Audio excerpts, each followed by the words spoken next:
Pact of Umar is an apocryphal treaty between the Muslims and the Christians of either Syria, Mesopotamia or Jerusalem that later gained a canonical status in Islamic jurisprudence. There are several versions of the pact, differing both in structure and stipulations. While the pact is traditionally attributed to the second Rashidun Caliph Umar ibn Khattab, other jurists and Orientalists have doubted this attribution, with the treaty being attributed to 9th century mujtahids or the Umayyad Caliph Umar. 2. This treaty should not be confused with Umar's assurance of safety to the people of Elia. In general, the pact contains a list of rights and restrictions on non-Muslims. By abiding to them, non-Muslims are granted security of their persons, their families, and their possessions. Other rights and stipulations may also apply. According to Ibn Taymiyyah, one of the jurists who accepted the authenticity of the pact, the Dhimmish have the right to free themselves from the covenant of Umar and claim equal status with the Muslims if they enlisted in the army of the state and fought alongside the Muslims in battle. Origin and authenticity. According to Abu Munshar, the historical origin of the document may lie in an agreement made between the Muslim conquerors and the Christians of Jazira or Damascus, which was later extended to Dhimmish elsewhere. Some Western historians suggest that the document was based on Umar's assurance.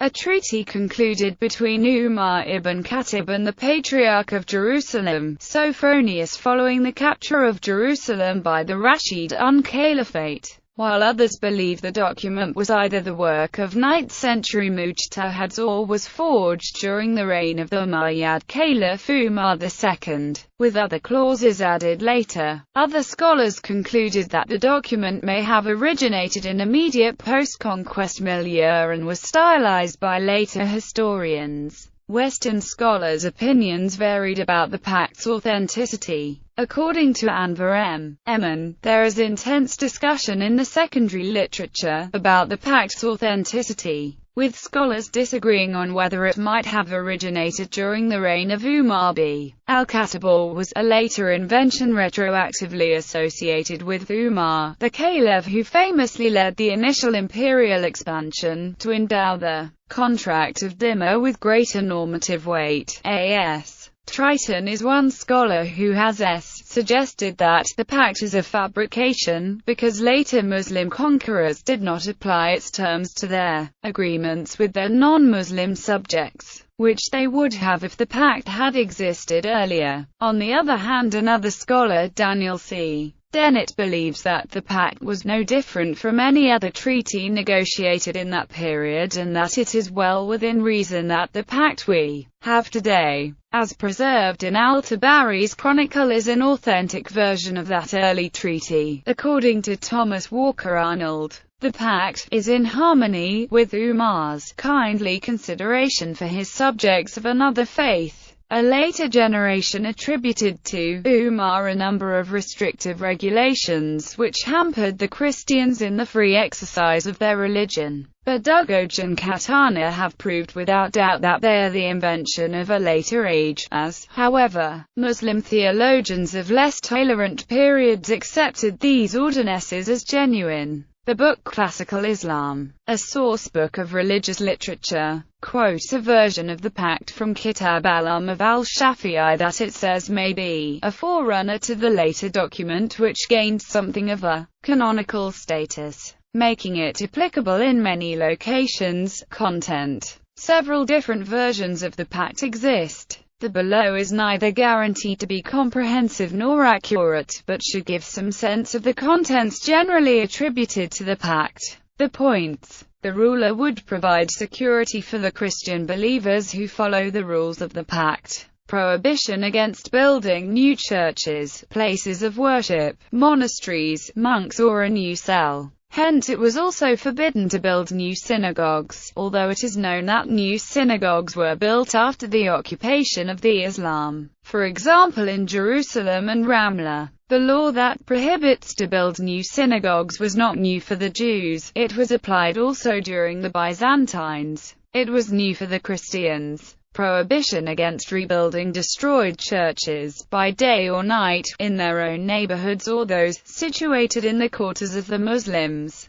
prohibition against hanging a cross on the churches. Muslims should be allowed to enter churches in any time, both in day and night. Prohibition against calling the prayer by a bell or some kind of a gong. Prohibition of Christians and Jews against raising their voices at prayer times. Prohibition against teaching non-Muslim children the Quran. Christians were forbidden to show their religion in public, or to be seen with Christian books or symbols in public, on the roads or in the markets of the Muslims. Palm Sunday and Easter parades were banned. Funerals should be conducted quietly. Prohibition against burying non-Muslim dead near Muslims. Prohibition against raising a pig next to a Muslim's neighbor. Christians were forbidden to sell Muslims alcoholic beverage. Christians were forbidden to provide cover or shelter for spies. Prohibition against telling a lie about Muslims. Obligation to show deference toward Muslims. If a Muslim wishes to sit, non-Muslims should be rise from his seats and let the Muslim sit.